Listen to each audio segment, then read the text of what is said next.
बिस्मिल्लाहिर्रहमानिर्रहीम। अस्सलाम वालेकुम। उम्मीद है सब खैरियत से होंगे।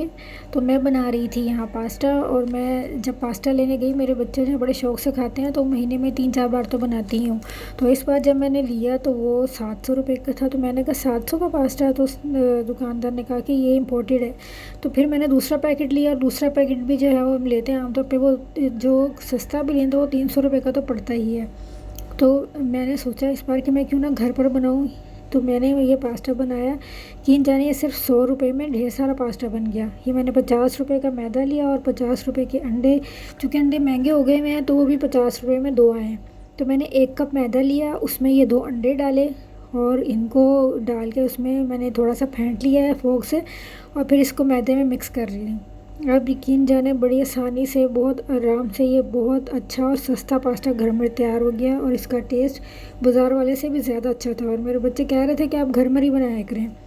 तो ये बस इसको हमने मैदा और अंडा, थोड़ा सा नमक डाला है, बीच में 2 टेबलस्पून ऑयल के डाले हैं।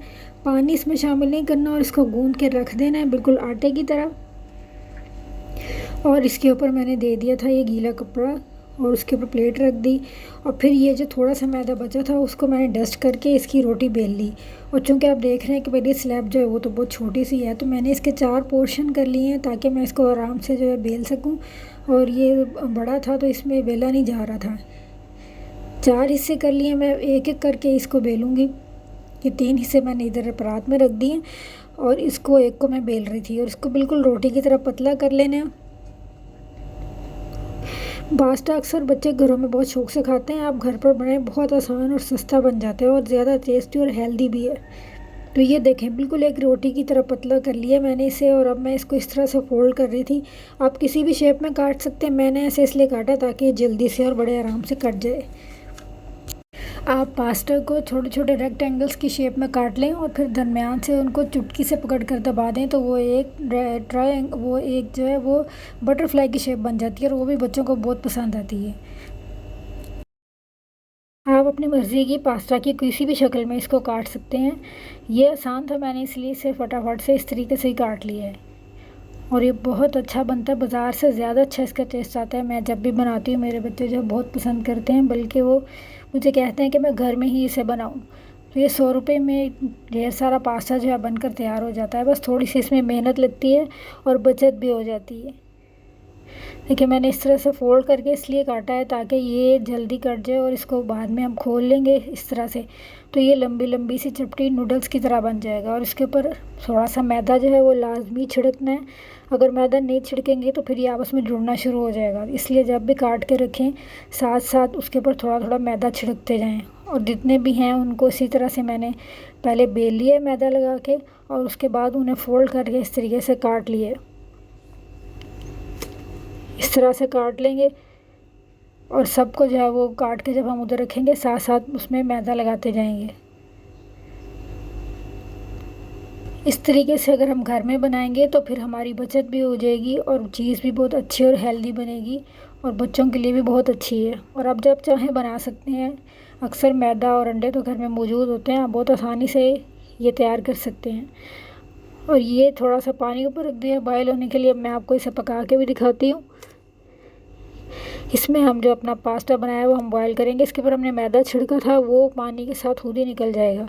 उससे झाड़ने या निकालने की ज़रूरत नहीं है। बस इसमें गर्म पानी में 2 चम्मच ऑयल के डालें, और फिर ये जो पास्ता हमने बनाया है इसे हम इसमें डाल देंगे। गर्म पानी में डालना है, और ये इतनी जल्दी बन के तैयार हो जाता है कि बाज़ार वाला जो है उसको गलने में तो आपके कोई 10 मिनट लग जाते हैं, लेकिन ये आप डालेंगे, यकीन करें, ये 3 से 4 मिनट में ही आपका जो है गल के तैयार हो जाएगा।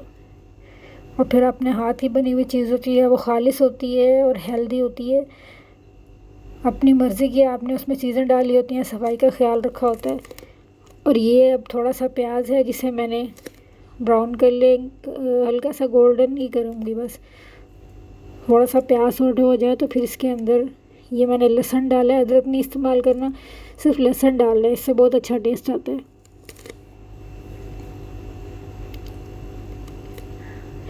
लहसुन डाल के हम उसको थोड़ा सा सॉटे कर लेंगे। और इसके बाद मैंने इस्तेमाल की है इसमें केचप। केचप जो है उससे पास्ता का टेस्ट बहुत अच्छा आता है। अब अगर कोई और चीज़ ना भी इसमें डालें ना, सब्जियां या चिकन वगैरह ना डालें, सिर्फ केचप डाल के बना लें तो वो भी बहुत अच्छे और बहुत मज़ेदार बनती हैं। तो ये मैं इसमें थोड़ा सा नमक मिर्च डाल रही हूँ। हल्दी नहीं जाएगी, सिर्फ नमक और सुरख मिर्च का इस्तेमाल किया है मैंने। जितना पास्ता हो उसके हिसाब से आप मसाले डाल सकते हैं। थोड़ा सा पानी डाला है ताकि नीचे ना लगे और मसाला भुन जाए। ये केचप है जो होममेड है, मैंने घर पर ही बनाई है। और ये मैंने बनाकर ज़्यादा बनाई थी तो मैंने फ्रीज़ कर दी थी। जब टमाटर सस्ते हों तो आप इस तरह से केचप बना कर रख लिया करें। बहुत सारी चीज़ों में यूज़ हो जाती है और बहुत सस्ती पड़ती है और बहुत हेल्दी भी होती है, क्योंकि बाज़ार वाली केचप में तो टमाटर होते नहीं, सिर्फ फ्लेवर होता है और फूड कलर होता है। तो ये घर में बनाकर फ्रीज़ कर लिया करें आप। ये मैंने इसमें केचप डाल दी है और बस इसमें थोड़ा सा पानी डाल के उसको पकाया। और अब इसमें मैंने ये पास्ता डाल दिया है। पास्ता डालने से पहले एक बार आप उसको धो लिया करें ताकि वो अलग हो जाया करे, वरना वो आपस में, क्योंकि मैदे का होता है तो जुड़ने लगता है। तो ये देखें, मज़ेदार सा पास्ता बनकर तैयार हो गया है। बहुत ही यम्मी है, बाज़ार के पास्ते से भी ज़्यादा मज़ेदार है। आप इसे ज़रूर ट्राई करें घर में। आपके बच्चे